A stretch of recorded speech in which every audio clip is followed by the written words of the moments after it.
Hey guys, welcome to Horror Me. I'm your host, Aaron Mitchell, and today is the Daily 13. I want to thank you guys again, like always, for submitting your questions on last night's video for me to answer on today's video.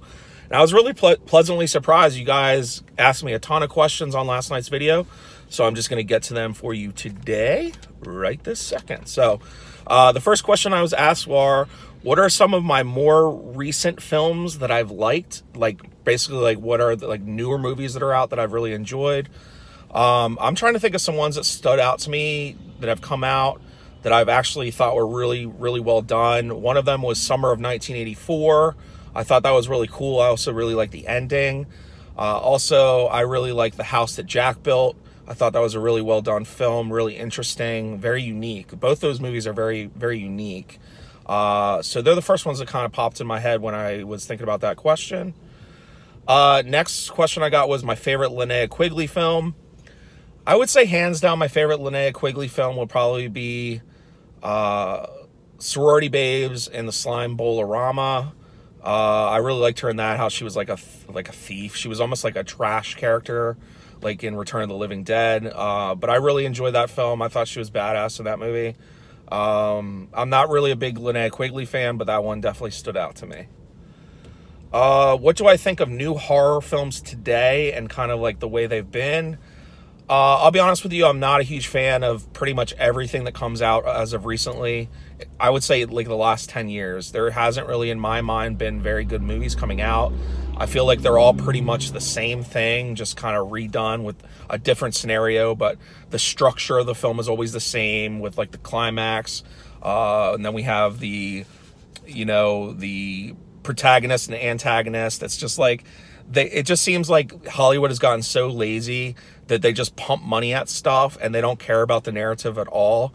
And if they were smart and they took a little bit more time and just did it and catered to people and put some more thought into these movies as far as like what's actually being said on the movie, instead of just like CGIing shit out, making it crazy looking, that's where I feel like their focus is. It's just to make like a shock factor, or for a long time a lot of the movies were like the jump scare thing, when you clearly knew that was going to happen. Like, it just, there's nothing surprising in horror films anymore to me.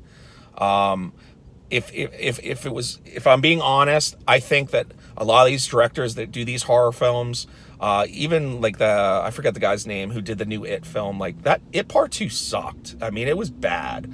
I honestly think the original 1990s Part 2 hands down was better than that second one that just came out.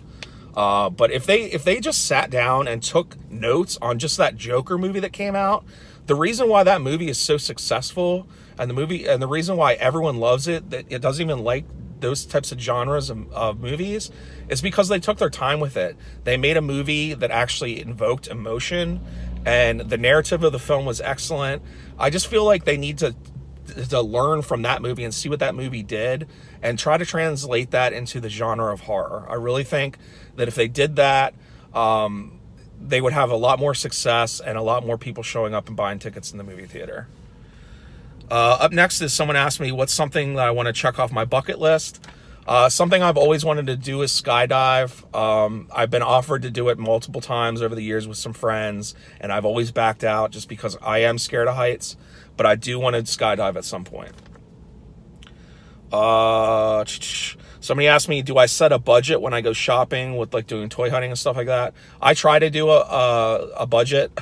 Sometimes when I see something I want, I just have to have it. So I will spend that extra money if I can afford to. But I do try to stay within a certain amount of money or kind of cap myself. It's not necessarily a dollar amount. It's just whatever I can afford at the time. Somebody asked me how SRC started. I actually answered that question in one of these daily vlogs, I think like a week ago. I can't remember exactly which video it was, but I told the entire story of how we did it. I didn't want to tell that story again, so I urge you, if you ask that question, just go back and watch my daily vlogs over the last 2 weeks. You'll hear that answer. Also, somebody asked me if I'm a fan of Monster Squad. I also answered that question in another one previous to this, so I don't want to waste any time doing that in this one. But I can give you the short answer. Yes, I'm a fan of Monster Squad, but at the same time, I think it's super overrated. Somebody asked me what I think about the new regulation thing on YouTube about figures and toy YouTube channels that have to be, kid friendly, and how I feel about that. I think YouTube has always been a place to express whatever you want to express. I don't think that people should be telling YouTube creators what they can do and can't do on their channel. The fact that they would be unmonetized or their videos would be taken down if they're not staying true to it, it's like an all age group type of thing, I think is wrong. It defeats the purpose of YouTube and being able to use this as a platform to express yourself. I'm not concerned about it with mine because I don't toy hunt as often as I used to, and when I do, I think even the ones I've done recently, they haven't messed with me at all and said anything because I don't swear in my videos usually, and I'm pretty much it's a horror channel, right? So it's not like it's something that, you know, is going to be like specifically for children. I think more of what they're talking about is these YouTube channels that have millions of subscribers and they're like these little kids reviewing, you know, Pops or like, you know, Transformers figures and stuff like that, or like adults doing that.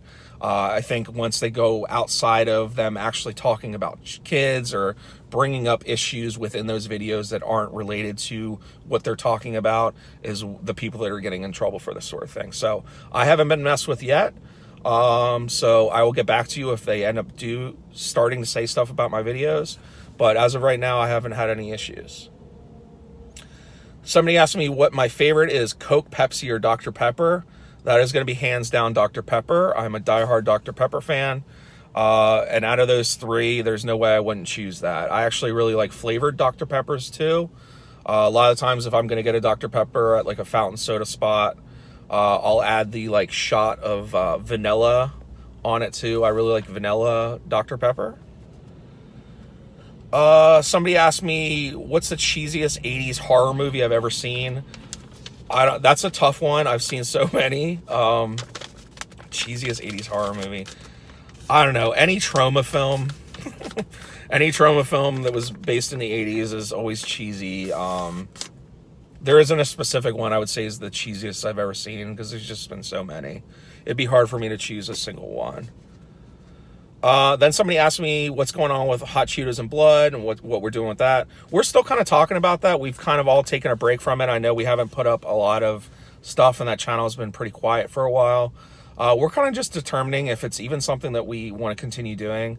And I'll be honest with you, the last few times we went on live, we barely had anyone watching. So we've kind of like looked at each other and we're like, why are we still doing this? Like, if we're just doing this to talk with each other, then we can do that offline. We don't need to be online to do that. But I guess it's just over the 3 years of us doing it and all the changes with people coming in and out of the show and not doing a regular schedule, just people have lost interest.